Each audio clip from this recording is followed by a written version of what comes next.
Hello and welcome to Walker Tea Review. I'm Jason Walker here with a tea from a more unique origin. So I'll talk a little bit about that in just a moment. But it's a green tea. It's from East Asia, so I'm going to have to kind of follow a more Chinese style for this one. Its background, its origins, its history kind of traces itself back to the Chinese traditional styles. I'm scooping out enough to cover the bottom inch to inch and a half of my gaiwan. It's about a 3-ounce gaiwan. That looks pretty good. I'm just going to set the lid on there lightly and let the aromas kind of build up in there as I add my water. Water's been brought to an early boil, not a full 212-degree rolling boil. This should suit well. It's enough heat to kind of bring out strengths and weaknesses, but not to, say, overcook this tea either. So let that sit. Introduce this tea for a moment. This is from Teavana. This is their Jeju Island green tea. Jeju Island is at the southernmost tip of South Korea. You can get this particular tea. It's currently available for 2 ounces, $10.98. For that 2 ounces. Not a lot of background about harvest time, any kind of particular cultivars being used, that kind of information. So we just have to kind of leave it as that. Now going ahead then, going to be able to move more quickly to talk a little bit about the dry leaf, the wet leaf, and the liquor. I can say, the only other things I can say is that a lot of your Korean teas, they have more history on the Chinese styles, although you will sometimes find some Japanese influence as well. So we're going to have to see if this one seems to be more of a, say, a pan-fired versus a Japanese steam style, or a popular Japanese steam style. So I'm going to go ahead and give this a smell and look at these dry leaves. The aromas are light, sweet, kind of herbaceous, kind of, again, creamed spinach type sweet smells. At this point, that would suggest more of a Japanese steaming, or generally a steaming style. Less of the baked, roasty notes coming off, at least at this point. Yeah, and a very light kind of tinge of citrus zest, lemon peel zest, maybe an orange peel, those kind of elements coming out as I breathe and put a little bit more heat onto this leaf. Scooping out a little bit of this to look at. You actually shake some off of this spoon because I need to be able to spread this out. I'm getting various sizes. Here with my finger, I can pick up a leaf that is about 2.5 inches in length. I have some here that is about an inch, inch and a half. I've got pieces that are even smaller at less than an inch. Let's see if I can tease that. They are they are kind of twisted along the middle vein of the leaf in most cases. So not a lot of consistency in size.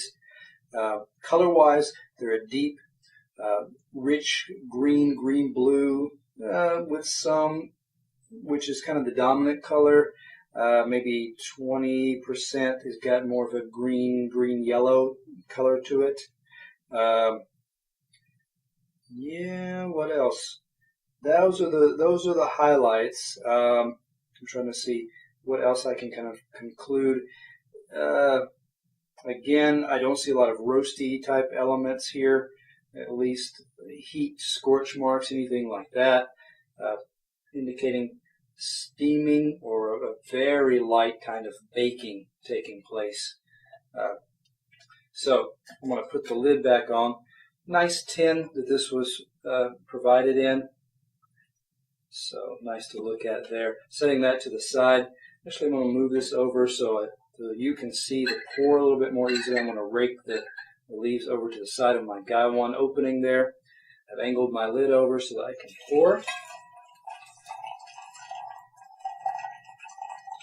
I mean, The dry leaf appearance reminds me of like a guricha, which is a Japanese, a kind of twisted, wiry type of look to it, curly kind of look to it.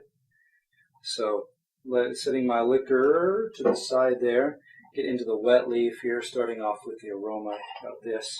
Let me actually shake that, get some of those leaves to settle back down to the bottom.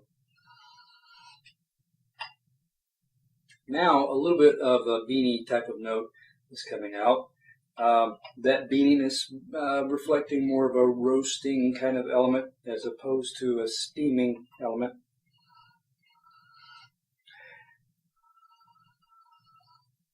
That's the dominant. There's still the spinach sweetness there.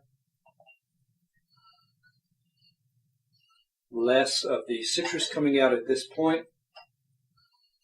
Letting this cool a little bit. Yeah, the citrus starting to pick up. The citrus zest, lemon peel, or orange peel, somewhere in that zone. Picking up a little bit more. These leaves, with this kind of steeping, have fully unfurled, fully opened up. Of course, there's pieces, so they're kind of stuck to the lid. I'm going to return some of those smaller pieces into the bowl there. Pull out an example of one of the larger pieces here. Portion of a leaf. Don't see any oxidation on that particular portion. I'm going to pull out this one that looks to be a more intact leaf. Let me see if I can kind of tease it open to get some clues about this particular tea. Okay, there we go. Now I can open it up. The stem end and tip of this leaf are both kind of gone. Tears, ragged sides are present. Looking at this leaf, little pieces stuck to it. I'm not seeing any kind of rust red blotchiness indicating any bruising or oxidation that took place. Let me pull out just I can find some smaller pieces are a bit darker green still.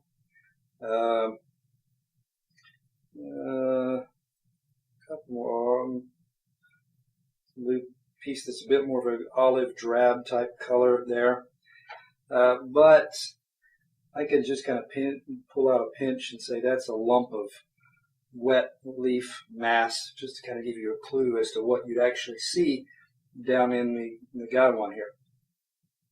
Setting that to the side and getting now to the liquor. Let me give this a swirl. That is a deep, rich, that's almost kind of a pea soup, green-yellow type color there. Very thick, thicker than, say, a Japanese green, because it's moving over towards the yellower end of the spectrum, where you get a lot of Japanese greens, say, that are kind of that more lime green, radioactive green, bright green type of color. Here I'm looking down in the cup. This looks thick, heavy, kind of murky. So let's give it a sip and see what happens.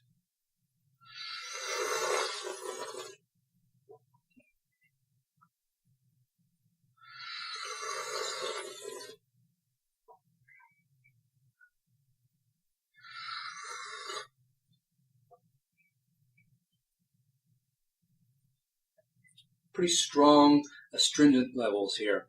Higher levels of bitterness too. Let me give this another shot. Underneath that, as this cools a little bit, I hope to also be able to detect more.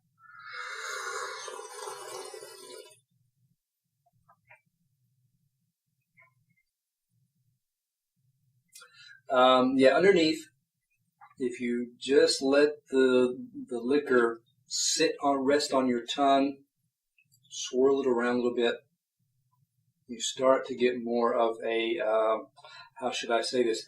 I've tasted mulberry leaf tea that has some components that struck me here. How else could I put that? It's it is kind of a green tree leaf kind of element.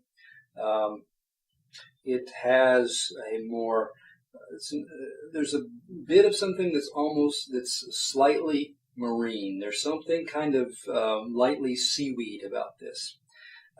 There is still a bit of a spinachy kind of element. So if you kind of combine that tree leaf, you take a tree leaf off a green fresh leaf and just kind of crumple in your hand and smell, you get a sense of the kind of flavors or aromas that are coming off of this. Combine that with this little bit of seaweed, like I said, a little bit of the spinachy type note. So there is, if you kind of work through the astringency, you can detect a bit of sweetness there. Aftertaste, it's already dropped off for the most part. There's still a tiny bit of residual. It's a squirrel.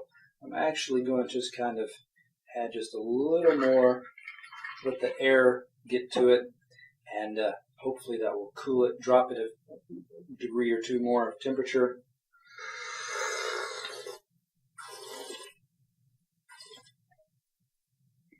There's a thickness to it. I mean, it does have a nice, before I swallow, when my mouth is, before more air gets in there into my mouth, before that, and that astringency really starts to kick in, there's a thick brothiness there. That's nice. I wish it was more in balance with the astringency. Looking at this tea, this did not withstand just standard steeping temperature water. This is something that is you're going to have to kind of coddle this tea if you want to use it, if you want to enjoy it. If you want to bring down that astringency, those notes, you have to use a quite low temperature.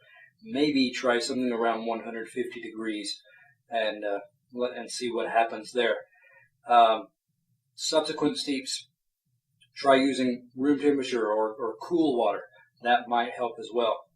This is a tea that's going to be kind of demanding, going to be kind of high maintenance. So with that in mind, I mean, I have tasted some Korean greens. This is not, those performed better than this one. The appearance of this, the dry leaf aromas were quite nice, but overall what happened in the cup is really what I'm looking at. So I would have to say this one's going in quite low. I'm going to give this one a 79. Just because it's quite demanding. It doesn't hold up to rigorous tastings or steeping conditions. So come back to Walker Tea Review. Find out about those teas that you're going to have to kind of treat delicately. Those ones that are robust and vibrant, that can withstand anything and still give you a delightful cup. Subscribe to the newsletter. Find out how to get the tea reviews directly into your email inbox, or subscribe to the membership section where you can read more in-depth articles on everything from pu'er to recent harvest conditions and more.